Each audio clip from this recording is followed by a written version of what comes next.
just me, or did tonight's episode of Raw feel like Evolution 2.0? Because there was only one men's match on this card. Cuxters. The reality is that I don't think there's ever been a time in wrestling where we've had so many women's matches in a row, if you count the ones from yesterday. I don't think there's been that many men's matches in a row ever, you know? This is unacceptable. It's like, do you have no faith in any of your male performers? Every single female wrestler is on the show like every week, basically. Meanwhile, Ludwig Kaiser hasn't wrestled in like 8 months. You know what I mean? Anyways, that's neither here nor there. So let's get to the show tonight, Cuxters. It's your boy, and we're going to do it segment by segment. All right, first up, Naomi comes out. She's massively over. I really like Naomi now. She's pretty good. I haven't quite gotten over the fact that she and Sasha Banks left the company thinking they're hot shit. I mean, let's be real. In 3 years, Naomi will be teaming with Natalya. 3 years. In 2 years or 1 year, Naomi will be teaming with Natalya in a meaningless tag team. But hopefully this run lasts for a little bit because I'm really enjoying it. She comes out and she speaks nothing but truths. She says that Bianca Belair and Jade Cargill basically treated her like a third wheel. She's 100% right. The fact of the matter is, Naomi is 100 times more charismatic than Bianca Belair and Jade Cargill combined.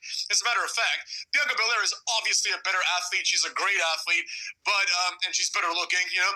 But realistically, like, it's not even close. You know what I mean? Bianca Belair is one of the most boring wrestlers out there, right along with Gunther. You know what I mean? She sucks. She's never entertained me once. She's got good moves and stuff, but so what? So does Tiffany Stratton. At least Tiffany Stratton can cut a promo, you know? Anyways, it is what it is. Not that Tiffany Stratton is great, but basically she says this, calls a few people heifers, which is an underrated insult, but better than that, she just says her catchphrase, you know, proceed with caution. I don't like it. I think it's stupid. But what I do like is her delivery skills in general. She starts screaming, cackling like a psychopath. It's great. Eventually, what's-her-face comes out. Fucking Rhea Ripley comes out, takes 1,000 years, and she says nothing. You know, Rhea Ripley says Rhea Ripley shit. Oh, I should be the champ. Great. Nobody gives a flying fuck. Then Io Sky comes out and says the exact same thing. You know, Naomi says, I didn't understand anything you just said, which I thought was great, and it got a good pop, right?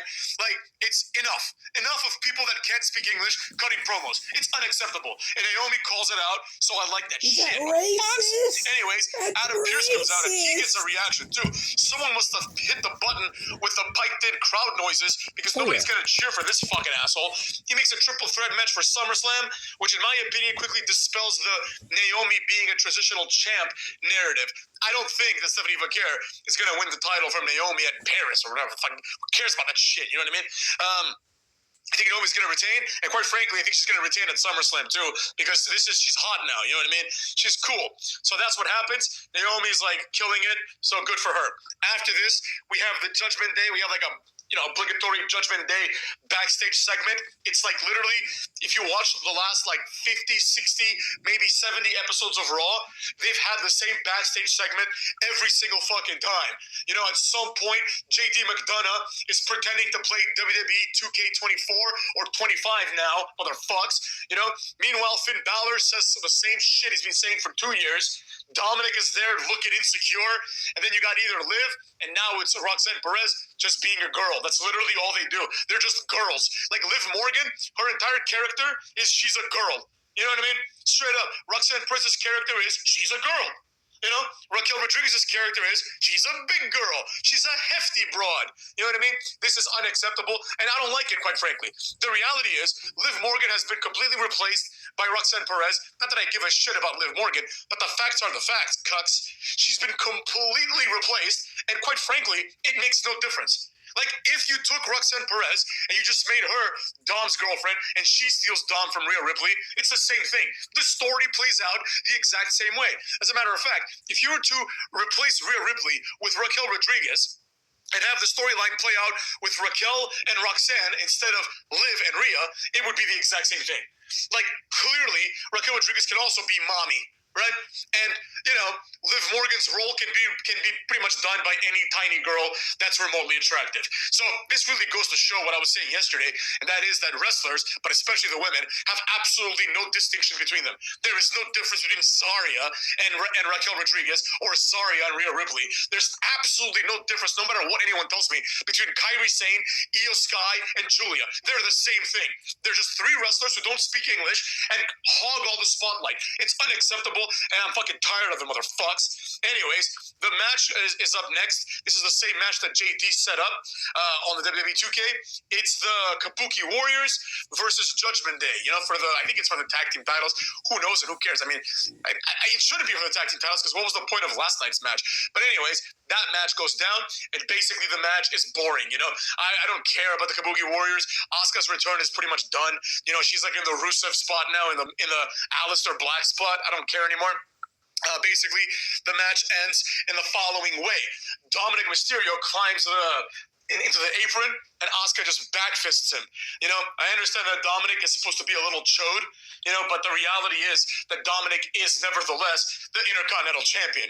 This is a title that's been held by people like Stone Cold, people like Kane, people like The Big Show, you know what I'm saying? People like Cookie Rhodes. Right, a lot of legendary type wrestlers and Cookie Rhodes have held this title, and a lot of big ass wrestlers have held this title. So, with that being said, it's like for Asuka, who is a tiny, like 5'1" girl, to backfist the Intercontinental Champion, the optics aren't good, motherfucks. It makes Dominic look like a fucking pussy, even though that's kind of his character.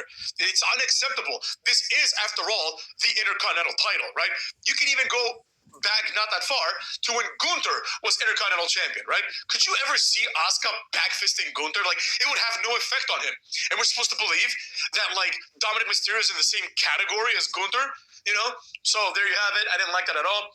After this, there's a roll-up, and basically Raquel shoves her foot up Roxanne's ass for the pin, just like fucking Tala Tonga did on SmackDown, After this, we get a backstage segment. It's Paul Heyman. The question that he's asked is, where the fuck is Seth Rollins? Why is he hurt? What are you going to do about this shit? Paul Heyman says, not to worry, he's got until June. And then he says, Braun Breaker's going to be in the gauntlet match tonight, and he's going to run the gauntlet, he's going to win, he's going to beat Gunther's monkey ass, and become the world champion. Well, if it's that easy, then why the fuck do you even need the Money in the Bank, And furthermore, like, it doesn't make any sense at all, It would have been cool to see, Seth Rollins around, because the Money in the Bank is always interesting, but, it is what it is. I hope he gets better. I still don't understand how he got injured. Nevertheless, I hope he feels better. Cuckolds. After this, they show a segment, or like a little thing from some golf tournament. George Kittle, who is responsible for my failed fantasy football season 2 years ago, is shown with The Miz playing golf, and he does the worst sweet chin music of all time to The Miz, does the DX cross chop, and then we just have to watch this for some reason, because basically someone who's marginally more famous than The Miz, did something to The Miz. Great. This is just stupid, a waste of time. Then we've got a backstage interview with Lyra Valkyria. Boring Bayley comes out. They're going to have a match. The loser is going to go to the back of the line, and the winner is going to get the title shot against Becky Lynch. It's like, is there anybody else? Like, why does Becky Lynch have to continuously fight the same people? Like, there's no opportunity cost in losing a match in WWE. You lose, you're the number one contender again. This is a very big problem because it really pigeonholes a lot of wrestlers, right? Becky Lynch has beaten both these women like 100 times. She beat them last night at Evolution in a triple threat, and now she has to find her new number one contender. And who's it going to be? Well, gee, how about the two women she beat last night? Let's see which one of them she needs to beat again, right? It's really, really poor booking. It's really, really poor writing.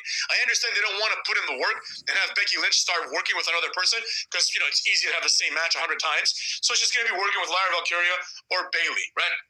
The match between Bayley and Lyra takes like 3 commercial breaks. It's long, it's boring. I didn't enjoy it because I cannot get behind Lyra Valkyria, who comes out dressed like a retarded chicken, and Bayley, who has different colored hair every week.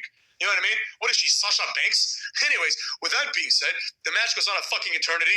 There's a part where Lyra Valkyria does effectively a botched gut-wrench powerbomb, and Michael Cole, who doesn't understand the moves, says, Nightwing! Right? After she kicks out, Corey Graves says, oh, yeah, Lyra hit a gut-wrench powerbomb. And then Michael Cole, he tries to cover his own ass. And he's like, yeah, she couldn't get her up, with enough strength for the Nightwing. It's like they don't even start from the same position. Like, you would never pick someone up for the Nightwing from a powerbomb position. It doesn't make any sense. Like he doesn't understand this, and he just thinks we're stupid. That's the part that pisses me off the most. It's like he thinks we're dumb. He thinks we're as dumb as he is. But anyways, that's what happened. After this, eventually Lyra kicks out of an elbow drop from Bayley. The match takes forever. Lyra gets up, hits the real Nightwing, and pins Bayley. Pins Bayley again. It's fucking lame. I did enjoy it. I don't care, right? It's another women's match. After this, we have a chit-chat between Stephanie Vaquer and Tiffany Vaquer and Chelsea Green, and they're talking shit backstage. It'll be Chelsea versus Nikki Bella tonight. Before the match can start, though, Nikki Bella comes out, but we get a boring-ass Karrion Kross vignette. Now, Karrion Kross comes out and says the same things he's been saying for the last several months at this point. Sami Zayn's a liar, and he's going to kick his ass more, whatever. Sami Zayn's not hurt. Scarlett's like, he's a liar, and this is just stupid as shit, you know what I mean? Nobody can be entertained by this. Like, it's impossible, motherfucks. Like, this, to me, a lot of people that are now trying to get Karrion Kross to be a thing again, to me, it's like, I do hope he gets a chance, because he never really got one, to be honest. But realistically, motherfucks, I mean, let's be honest. I think this vignette and this entire Sami Zayn feud proves what I've been saying, that this guy has no potential whatsoever. He's not entertaining. It's as simple as that. That's the primary thing, the primary mover in wrestling is to be entertaining. And Karrion Kross just is not entertaining. Some people just are entertaining. Montez Ford, Sheamus, you know what I mean? There's a few people that are entertaining off the top of my head, and there's people that aren't. Rusev, fucking, Karrion Kross, Bull Dempsey, like Gunther. They're not entertaining. They're just bores, And that's what happens with that. After this, it's finally time for the match. After the match starts, the match is pretty botchy. Nikki eventually beats Chelsea with the Rack Attack 2.0, the botched version, of course. Piper then attacks Nikki, along with Alba Fire, and Stephanie Vaquer makes the save. Tiffany Vaquer, pendejos. After this, we go backstage, and you wouldn't believe this shit. The New Day is still wearing black. It's like, you don't need to know anything else about Cookie Kingston and Xavier Woods. If you just look at the fact that they wore black as in if they're mourning for 2 weeks in a row, like they think this is funny. You know what I mean? These guys are fucking losers. Like, if you knew these guys, you'd be like, I don't want to talk to these guys ever again. They're fucking dorks, man. They are so bad at what they do. At this point, it's not even excusable anymore. They had that epic heel turn, and absolutely nothing has come of it. Now they're back to just being goofy New Day. They're just heel New Day. They're not any more aggressive. They're not any more cruel. They're just New Day, but they're heels again. The heel turn was something more. It was a rejection of Big E as their big brother type, as their mentor, as he was going to be their manager, because that's what he said he would do. At this point, the only thing left for both of them to do is for them to turn face once again, reunite with Big E, and that's it. Go into the Hall of Fame, because they, unfortunately, for better or for worse, they are a Hall of Fame trio at this point, right? Like, they've been like tag team champions like 20,000 times. Kofi and Big E both became WWE champion. Xavier won the irrelevant, or as Michael Cole would tell us, the prestigious King of the Ring. But, that's going to happen. I just really hope that at some point Kofi Kingston also goes in by himself for his own contributions, I feel like he won't, to be honest, just because New Day's going to go in. New Day's going to definitely go in before him. There you have it. Unless Kofi Kingston retires first or something, I don't know. We'll see.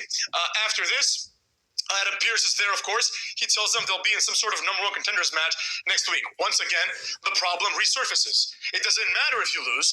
You could just be number one contender next week.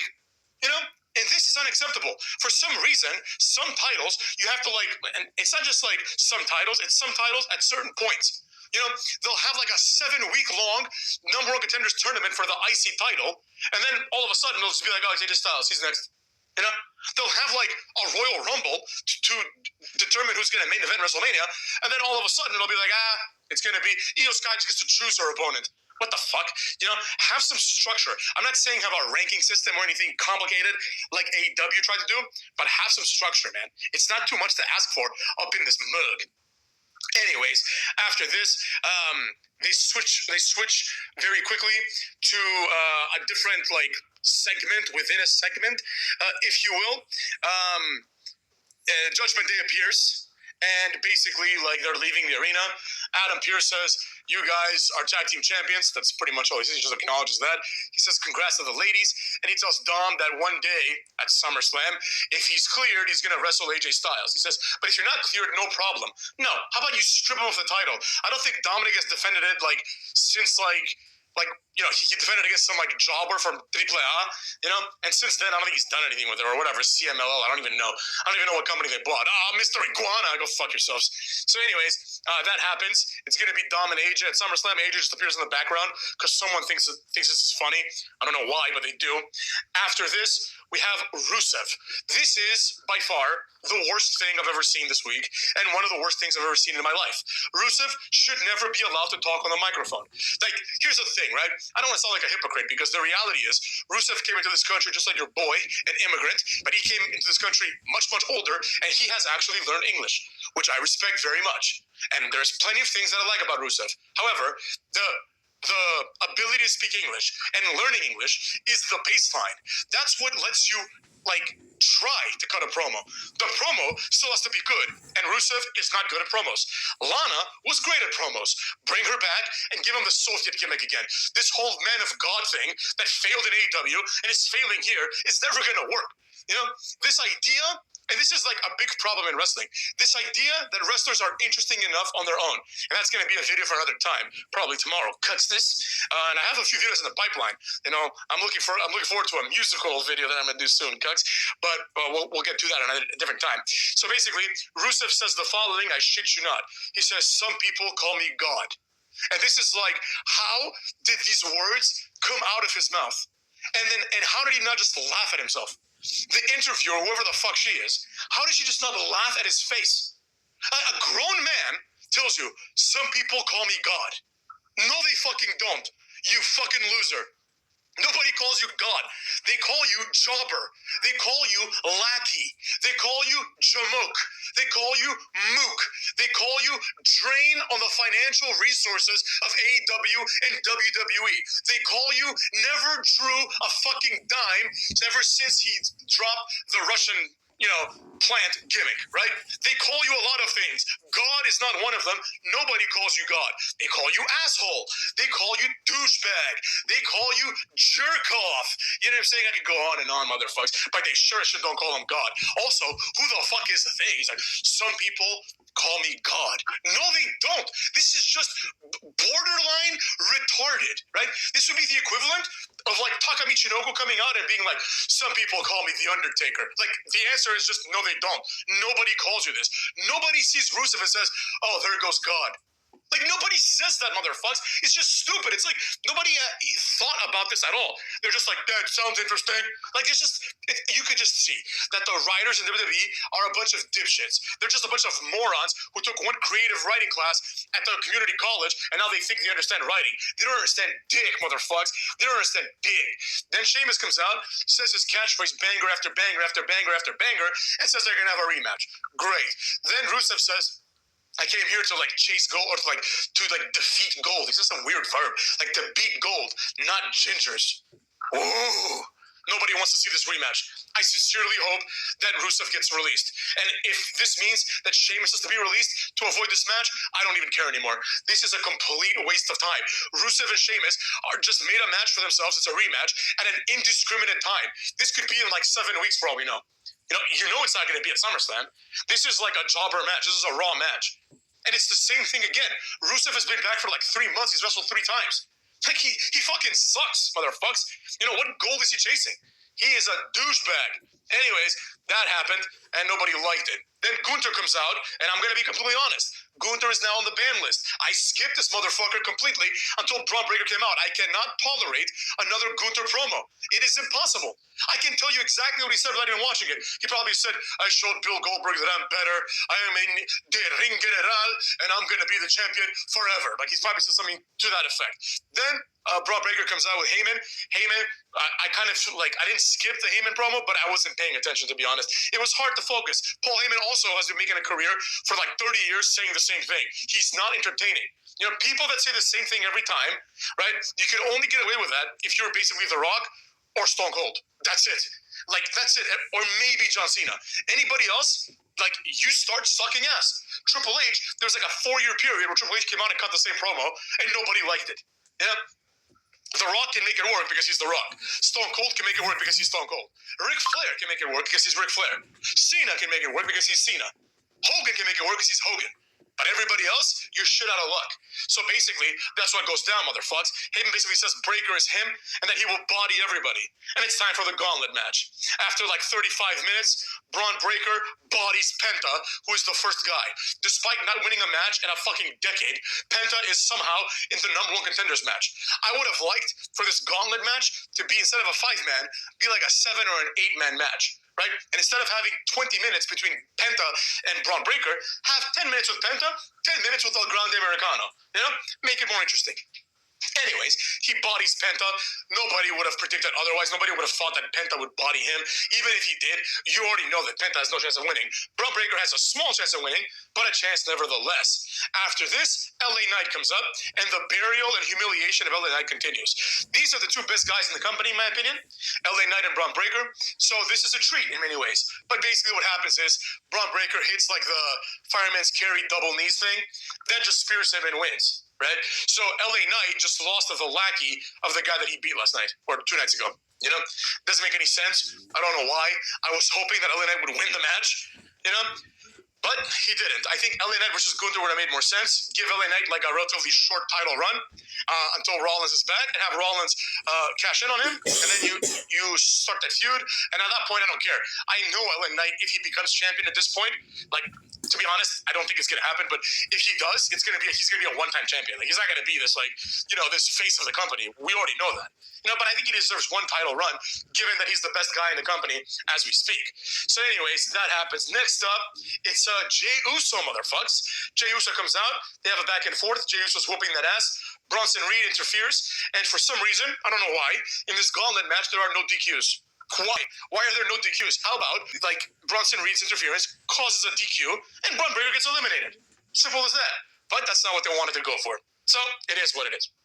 After this, it's time for Braun Breaker, who came in first, against CM Punk. CM Punk comes out. It's much more back and forth. CM Punk hits the worst elbow of all time. Gets a 2 count, motherfucks. Then, after Braun Breaker kicks out, CM Punk puts on the Anaconda Vice, but that's not enough. Bronson comes in and completely bodies Punk with an elbow, sets him up for the tsunami.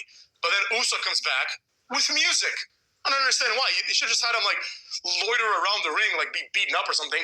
Then he just gets up and does it. But they had to, like, make it an epic moment. But think about how stupid that is. Like, it doesn't make any sense. Like, Uso was just there. You know what I mean? Bronson Reed just whooped his ass like a minute ago, and then he goes to the back, and then he's like, you know what, I'm going to go get revenge. It literally is just to create that excitement of someone coming in. So he does. They put some boots to each other.